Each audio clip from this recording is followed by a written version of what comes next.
rolling. This is Digital Perspectives with Brad Kimes. Subscribe for new content notifications. Now, here's Brad Kimes. Come on in. Welcome back to the show. We got the one and only Dave Valiers is here with us. Cryptopolis in the house. How are you, my friend?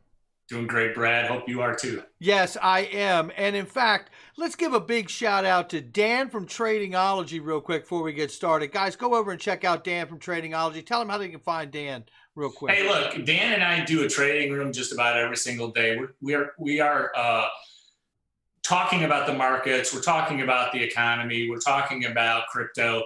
So if you're interested, go to tradingology.com. Go check out what Dan and I have to offer. And big shout out to Dan. Dan's a very, very sharp guy, nice guy, and he'll do you right. No doubt about it. You guys got some great things going on in there. All right. So today I wanted to cover regulations, the things that we've seen here lately, some comments from Brian Brooks that have been really kind of just amazing, to be honest with you, and the idea of Ripple talking about moving their headquarters from the United States. Is it a big deal? Isn't it a big deal? Let's go ahead and get into this thing. So let's start with the Ripple move, and then we'll go on to like some comments from Brian Brooks. Ripple said recently that, look, if we don't get the clarity we need, we're going to have to look at other places that have the regulatory clarity, like Japan, and Japan's big on the list, knowing that SBI's there. The UK, then they're looking at Singapore, the monetary authority there. Dave, I don't know. I mean, let's just talk about this for a second. My thought is just, let me set this up for you and have you respond. So I have been carrying the narrative here that it has to be about something other than regulatory clarity for me, because these areas, as they rightfully have said, have the regulatory clarity that they need. Well, why aren't they using XRP at full scale intended use yet then? Well, here's one thing that I recall from, it must have been 2018, maybe last year. I'm not quite sure. But there was an interview that Brad Garlinghouse did, and he mentioned the fact that there was a little bit of pushback on the large credit card processors, Visa, MasterCard, American Express, on really developing payment systems in the United States. And so, you know what? I'm wondering, and this is it, I understand their frustration. Yes. With not getting regulatory clarity. There is a pocket within the US government that obviously wants to see clarity when it comes to cryptocurrencies, because otherwise Brian Brooks would not be in the position that he's in. Amen to that. And so there is a pocket who's trying to push this agenda forward for cryptocurrencies. But I think the big players are trying to stall it as long as they possibly can, in order to get themselves into position to profit from it. Mm-hmm. So Visa, MasterCard, and American Express and other payment processors say, hey, look, we've got a great payment system already. We're doing, the same number of transactions that we've always done. In fact, we're getting faster. And so we can handle this. In the meantime, here's what they're saying over here. And then over here, they're saying they're building out their infrastructure for taking cryptocurrency payments. Right? They really are. Yeah. So I think in the background there's a lot of lobbying going on by the large processors to say, hey, look, we need they're not telling legislators this, but they're hinting that what's going on really is that they need to get their stuff together and get these payment systems with blockchain in place before they can let the legislation take place, because then they're going to be in the position to profit immensely. Well said. And then coming back to like Ripple themselves as a company here, part of me has to say, okay, look, if Ripple needs to go somewhere else to get this ball rolling faster, I know that, I've done enough work looking at what Ripple has done. I mean, obviously, they are an amazing steward to the adoption of XRP and its use. They don't, do bad things. They don't pump and dump the market or anything like that. They've had the best interest of the application of XRP being adopted for payments and settlement back end. They've done all the right things. And if they're here, I have to wonder, because like I said, the regulatory clarity is in Japan. The regulatory clarity, by their own admission, is in Singapore. It's in the UK for them to do what they need to do. Well, look, they have offices in these places already. That's the other amazing part to this. So it's literally about filing paperwork that says the headquarters is now not in San Francisco, but a la Japan, right? Or wherever they end up, should they move. I mean, we're talking about should they move. They haven't done that yet, right? So, well, you have to kind of think about the seriousness of their intent. Yeah. And, they are not going to really make a statement like that unless they are entirely serious about doing that. And that's right. We were extremely fortunate from the 1990s on to be the center of really technology development and innovation, right? For the entire world. You're talking about Apple, Amazon, Google, all of these companies were innovators, and that's what Ripple is. And right. Ripple's an innovator in a brand new space. To have them leave, I think, would be devastating to the United States, in my opinion, because they are probably the blockchain company, the cryptocurrency company, the most prominent in the world right now. Yeah. And so so their intent here is to say, look, we want to stay, but we need some clarity. Right. And they alone may not be able to push this, but they have a board of directors that's very, very powerful. I'm sure that they've had these conversations. And I see this pocket of people who are against it, pocket of people who are for it. And there's a battle going on, and they say, hey, look, you guys can't get your act together. We're going.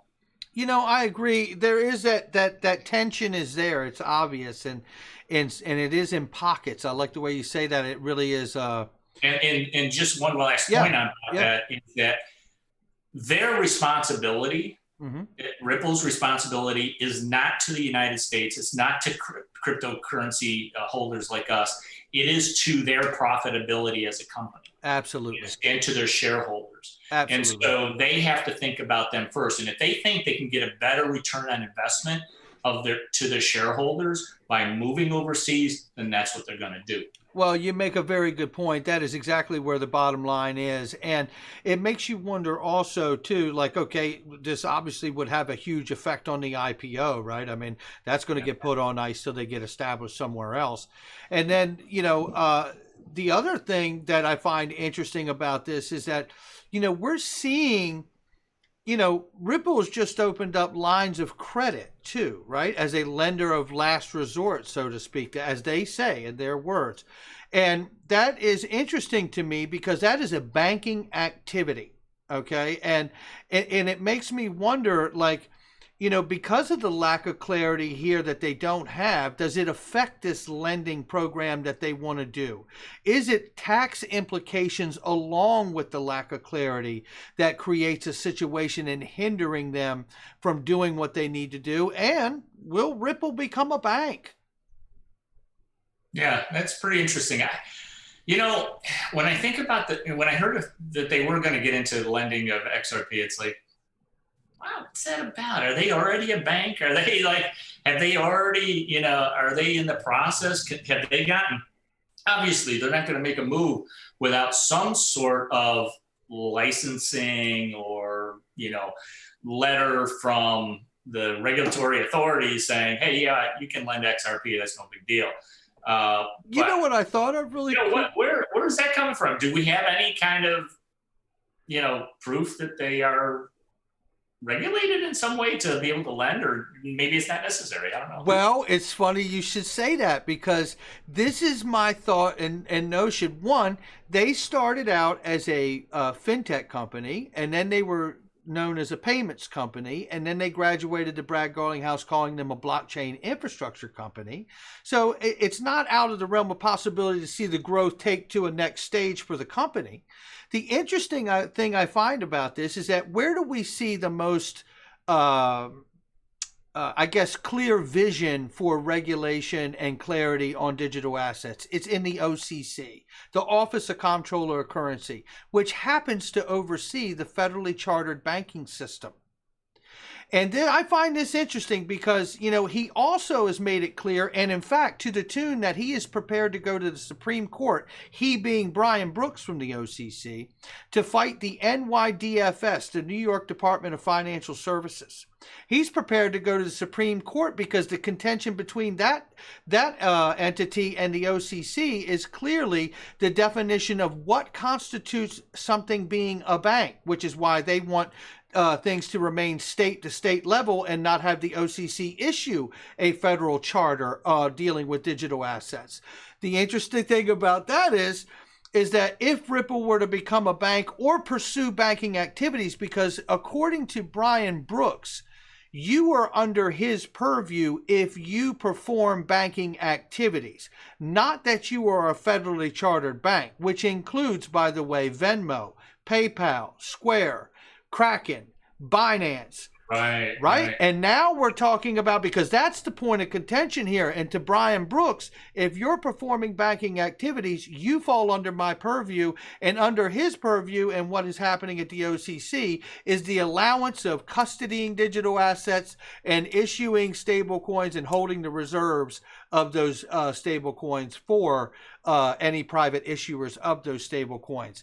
And this, to me, lends in that I know I'm out on a thin limb. I'm speculating here, but it is interesting to me that Ripple is in the lending business. And to me, that would fall under the purview of the OCC because, according to Brian Brooks, any banking activity puts you underneath of their framework. And I don't know where this goes. I really don't. But I see interesting things taking place here. And knowing that also in Q2 of 2020, Ripple put it in the paperwork of the report that they will be able to and begin to buy XRP off of the secondary market, which is the Upholds and Coinbases like you and I purchase XRP off of.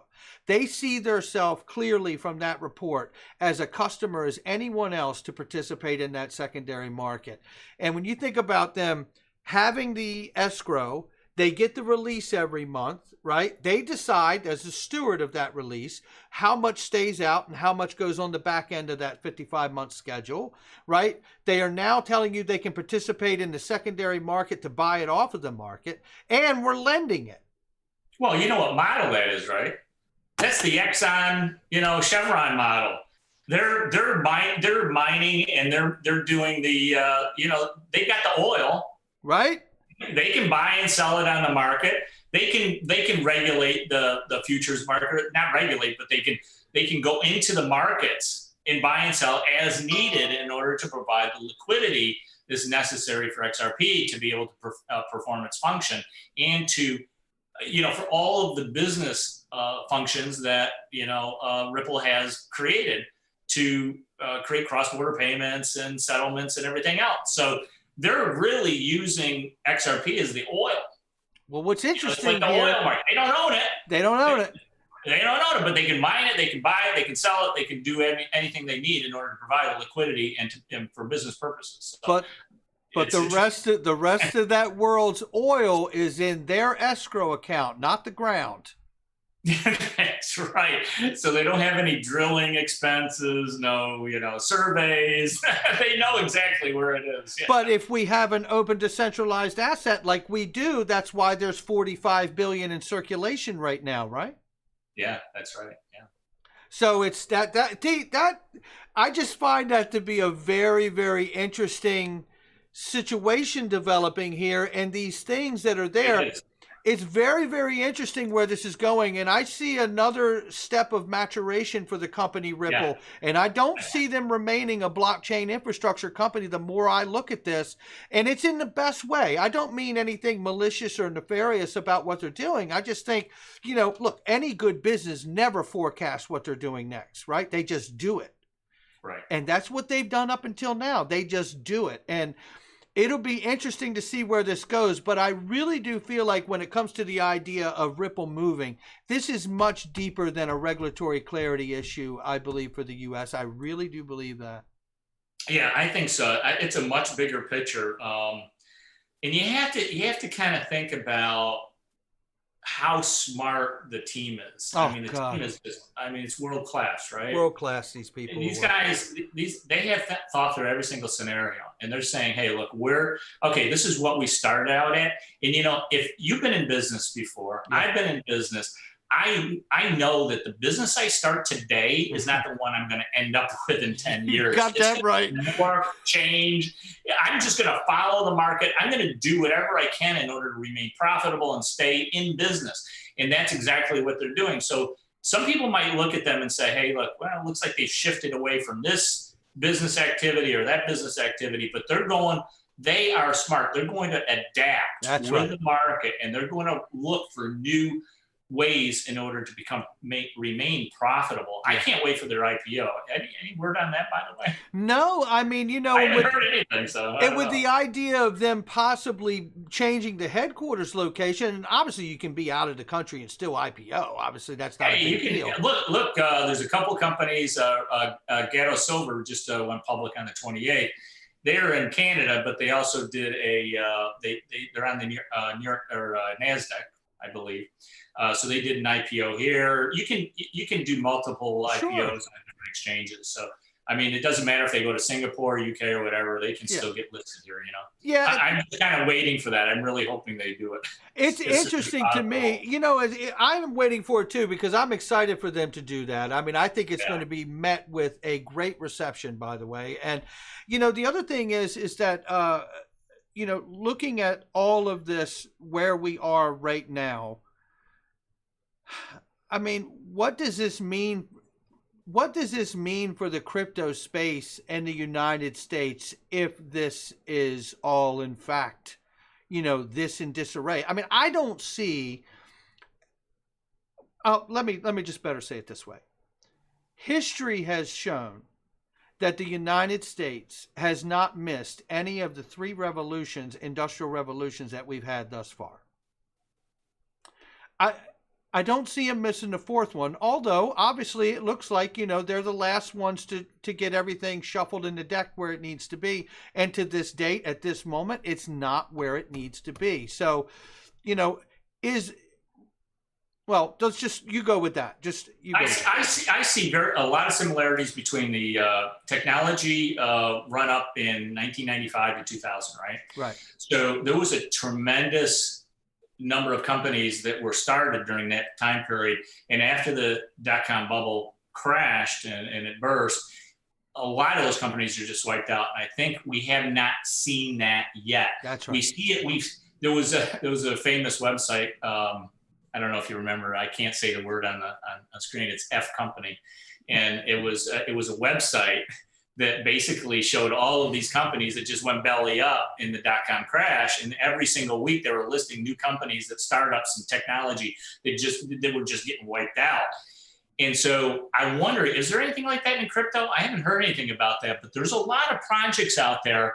And I've heard it, and I read a piece in Medium this morning that listed about 20 different companies that just totally went belly up over the last year. Wow. And so I'm thinking, and it's a lot of them that maybe people heard. One of them raised 10 million, another one raised 20 million, and all that money is gone. The tokens went to zero. Yeah. And I'm wondering how many of these companies that are trying to get adoption of their cryptocurrencies are going to start to just decline and fade away and just go, and just get passes. And so eventually we're going to have CoinMarketCap or CoinPaprika start to list only the top 100 companies because everything else doesn't even have any volume or doesn't have any adoption.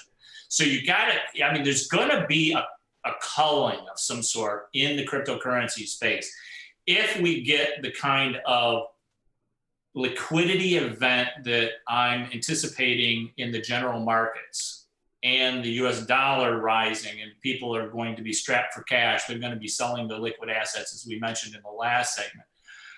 If that happens, a lot of companies are going to go. Ripple is well positioned, I think, they have adapted and they're growing, and they're going to be they're going to do whatever it takes to adapt to this current situation in the economy, and they're going to find a market.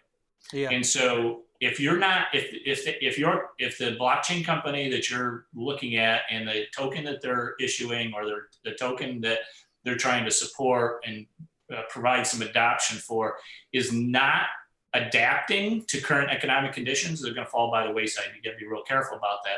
And so I see going forward, there's going to be massive failures of a lot of tokens, and only a few are going to survive. Just like, hey, look, Amazon, what a great company. 2000, they were selling for like $120 and they went to $5.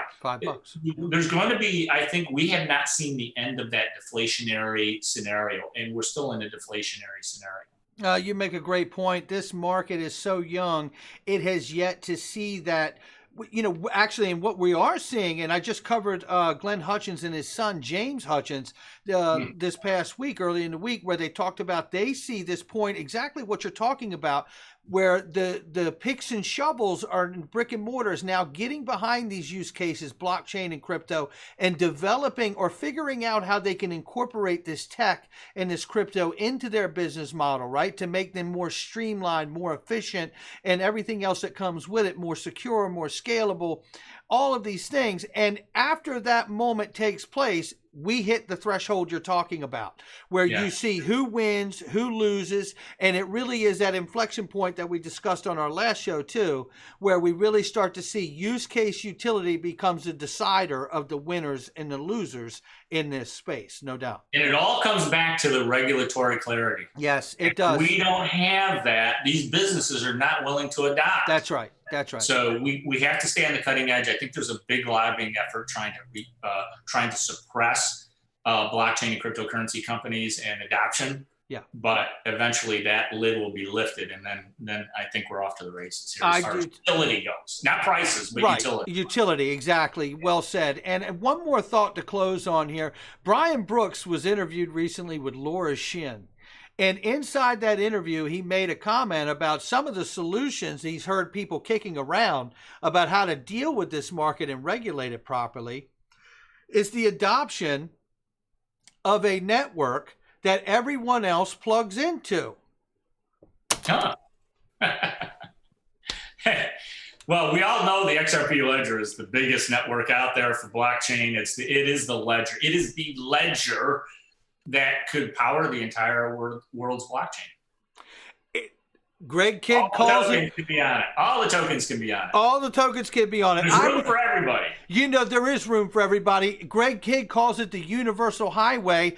And Dave Cryptopolis told us a long time ago that he had an idea that we may even see with the SEC having a note on the XRP ledger. All initial coin offerings, all ICOs may be mandated to launch off of something like the ledger. It'd be much easier keeping track of 6,000 plus different coins in this market by watching one highway instead of 6,000 different cars, right? Yeah. That makes sense. I tell you, we don't know where it's going, but I tell you, this... People Can you are imagine leaning in. 6,000 coins on the Bitcoin? Nothing against Bitcoin. Yeah. Oh, here comes the hate mail. You're getting email. Yeah, but it can be done on the XRP ledger. It really can. And, Bitcoin's been on the ledger since 2014. And recently, again, another example was made of that as well. So the interoperability is there. I'd remind everybody of the Flare network and the two-way bridge that's being built between Ethereum and the XRP ledger. This kind of interoperability starts to take shape and look like modeling what we see of the many different protocols that act as a federated system today, like the current internet we use. And I think that's leaning into the right way. No, you just nailed it right there, buddy. Yeah. You just nailed it. Yeah, there you absolutely. go. All right, Dave, we're going to wrap it right there. Another amazing show. Thank you so much, and I hope you have a great weekend. You too, buddy. All right, take care, man.